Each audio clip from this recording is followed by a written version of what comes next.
Hello there, Tony Linus with the October 21 Australian Market Report for ABN Newswire and disappointing US housing data. Wall Street declined overnight on a weak housing report despite some strong earnings results. The Commerce Department says that construction starts on privately owned homes rose 0.5% to 590,000, lower than expectations. The Australian share market has opened lower this morning after the weak lead from Wall Street. Yesterday, the local market posted a solid gain as commodities prices were higher.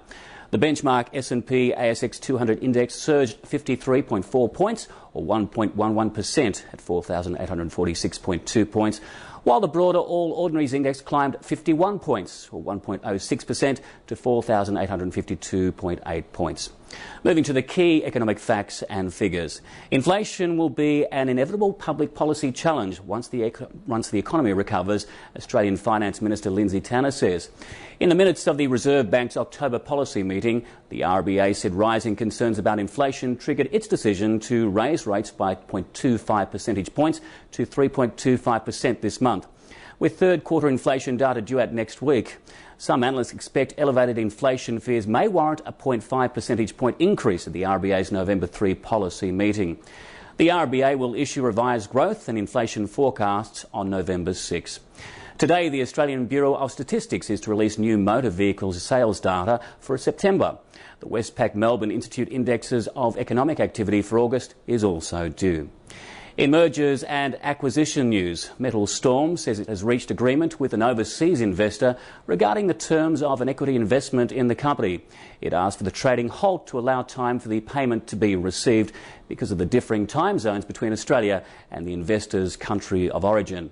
It's expected the latest deal could involve an equity placement and debt issue worth more than $25 million US.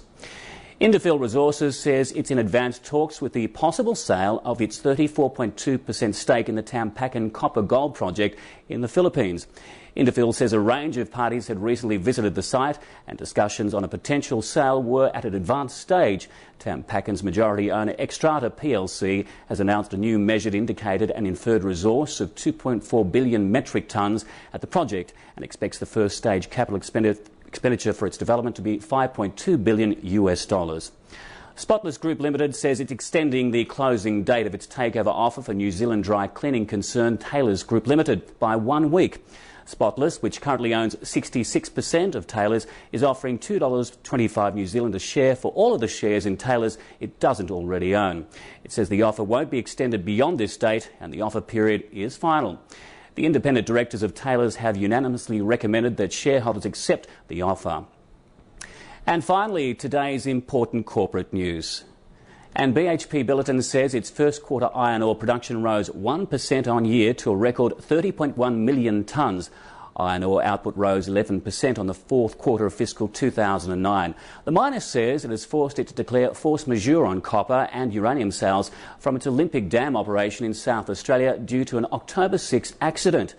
BHP said damage to the main haulage system at Olympic Dam meant ore was expected to be hoisted at about 25% of capacity until full production resumes in the third quarter.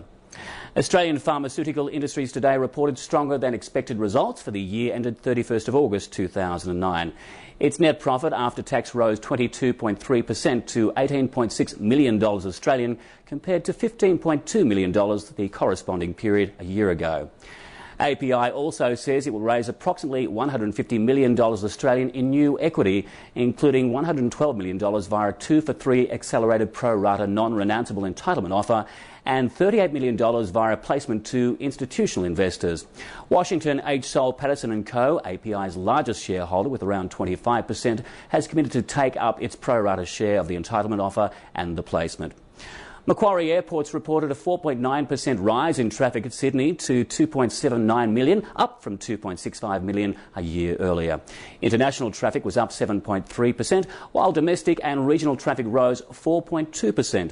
Property developer Stockland Group says it remains on track to achieve their full year 2010 guidance of 28 earnings per security, assuming no material decline in market conditions.